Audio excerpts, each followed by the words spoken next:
Now then, this is the trench that we have dug. It's about 10 inches deep and a good spade width wide, and the idea of this is for the potatoes. And as you can see, we've put in the bottom of it a really well rotted compost.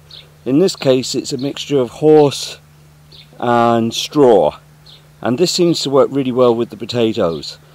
It also, the benefit of, is to re-feed the soil. Feeding the soil is a big difference between using this and an artificial fertilizer. Artificial fertilizer, it will feed the plant but not the soil, and this brings on the condition of the soil, so it can't be recommended enough. So we're going to plant in our potatoes just about 12 to 14 inches apart. Now these are the potatoes we're going to be planting. As you can see really close up, these kind of ones are the ones that we would use. They've been chitted. In other words, they've started to grow without in the soil, and you can see how they've gone nice and green. This will give it a really good head start and allow the plant to get a great going on it. You can narrow it down and just knock off 1 or 2 of these, but I prefer to leave it as nature gave it to me, and that's the number of stalks you'll end up with. Now as you can see, these are well chitted. You can see that the green leaves and shoots are starting to come up on top of the potato tuber. These are the ones that will throw up the stems, which will allow the plant to photosynthesize and grow.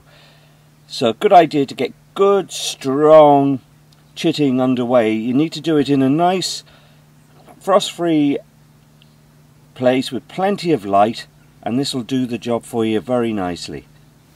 Now, as I mentioned earlier, the planting is done at about 14 inches per main crop apart. You push them right down, let them go. The reason for that is the roots will come out from the base of these and they'll start growing into the compost. So we just plant those away, and we're going to then cover them in a few minutes, and that'll get us going. Now, one last word of advice. When planting, always make sure these green shoots are pointing upwards towards the light, which is where they have to grow. If you put them down that way, you'll slow the development of the plant and you won't get as good a crop. So here we go now. We're going to start backfilling everything and making it short and just throwing that soil back in on top of them. Just like that. It's as easy as that. Now, to get this soil in a state that it's in, to make it nice and loose, what I did was I dug it over from last year's crop, and what we did was we turned on a little rotavator, and that gives you this fine till. So small rotavators in this kind of situation are ideal for giving you this nice, loose, easy to manage soil. You want to be planting these around April time to give it a good growing season.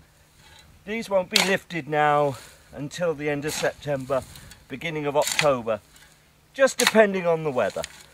But it gives them plenty of time to get on, spread those roots and grow those tubers, which is what we want for a really good crop. So there we go. Now what I'm doing here is I'm emptying up a nice trench, digging it out, ready to put those potato seeds in. So what we have to do, go as deep as you can. I like going down till I hit fairly firm soil, all the way along here, and that'll be ready then to put our compost in the bottom. So I'll just keep going at this until I get the compost stage going. Now I'm going to start flicking in the compost, and this is going to feed my plants, but also not only will it feed the potatoes, it'll feed all those little bugs in the soil, and next year you'll have even more improved soil for the crop that you'll rotate to, because we don't plant vegetables in the same plot year after year. We give it a crop rotation, it's called, and every 3 years before we could put potatoes back in.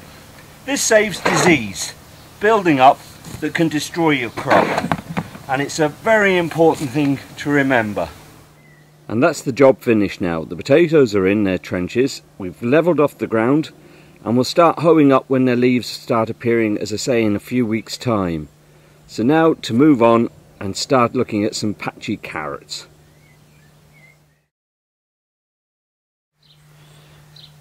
And this is what you're going to end up with. The shoots of the potato just showing above the ground. Now these guys are going to have to be hoed up, because the more soil you go up, when you pass the fields you'll see them all in furrows. The reason for that is that they're producing potatoes off the stems, so the more soil you have around those stems, the more shoots will come off them under the soil and produce your potato tubers.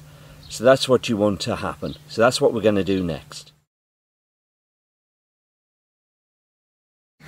Well, it's autumn and it's time to start reaping the rewards of what you've been doing during the summer months. Now I've already lifted and eaten the early potatoes I planted at the end of March, beginning of April of this year.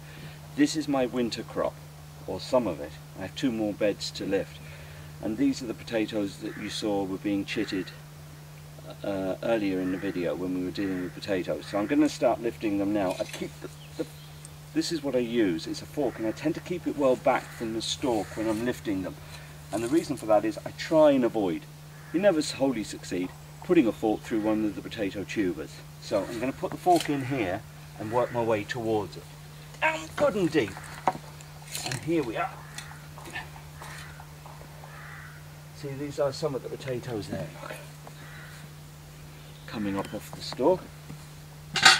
They're a good old size. Because we sprayed them, we didn't have so much bother with blight, even though it was quite a wet year. So we could leave them in the ground that wee bit longer. As I go, I lift out any of the weeds that weren't choked off by the potato plants, dump it there, ready for doing something with, getting rid of them later. So here we go, and we'll just lift up the plant. And you can see it's not a bad crop altogether at all. Now I'm going to have to, before the winter frosts come, I'm going to have to lift all these and put them into storage. But I'm just lifting enough now for what I need. See these potatoes here? See the colour difference? Red, that's the natural colour of this particular type of potato, and a funny colour, that is actually green. And that's caused to have acid in it. Prussic acid, I think it is. But either way, you do not want to be eating that. So always discard potatoes that are gone green. In the early variety, which was white, you could see the greenness in it. They do go very bright green. And the other tip is, see this little fella here? You always get small ones. Trust me, take them out, because next year you'll get potatoes growing where you don't, because these guys will sprout and grow if left in the ground. So it's always worthwhile. Always lift everything. Never leave one in the ground behind you, no matter how small or how green.